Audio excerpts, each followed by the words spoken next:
Hola a totes!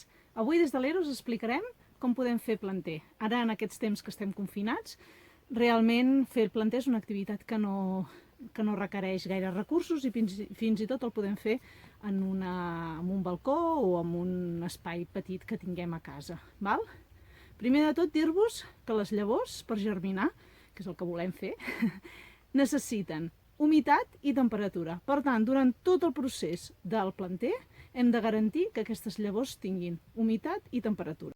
Ja hem vist com germinava una llavor i ara el que és important és el substracte que fem servir. Necessitem tres coses en el planter, tres tipus de substracte. Un, que ens dongui porositat, perquè així hi pugui entrar bé l'aigua i les arrels creixin bé, sanes i fortes. L'altre són nutrients, per això tenim, per exemple, un compost. Aquest encara s'ha garballat una mica, perquè és per l'hort, però per fer planter el garballaríem una mica més.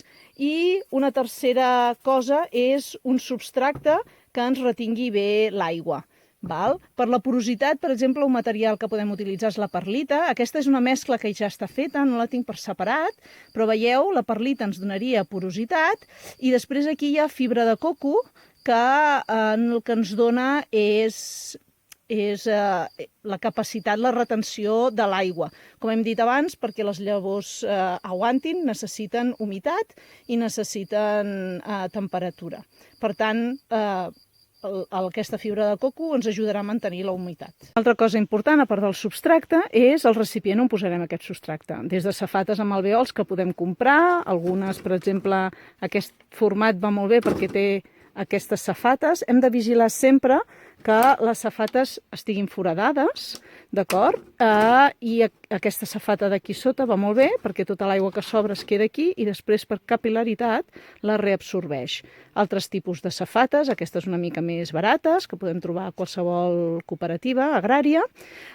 Podem fer servir materials reutilitzats, com per exemple pots de tetrabric. L'avantatge d'aquest pot de tetrabric, per exemple, és que ens hi caben moltes llavoretes i a més a sobre hi podem ficar el sobre de les llavors que hem sembrat, o si no tenim el sobre o al sobre encara hi ha llavors, podem escriure-hi què hem cultivat i la data en què ho hem fet. Altres són pots de iogurts, també hi ha closques d'ou.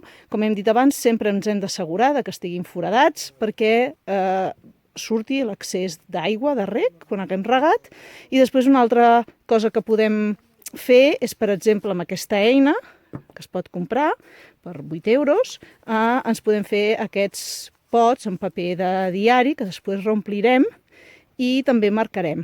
Els marcadors també són importants. És important que sapiguem què hem cultivat, què hem sembrat, i per fer-ho ens ho hem d'anotar. I si anotem la data també va molt bé. Aquest marcador és molt fàcil de fer. A les cooperatives agràries i als llocs on venen material per planter també el trobareu, però aquest es pot fer, és tan simple com un escuradents i una mica de celo, de cinta.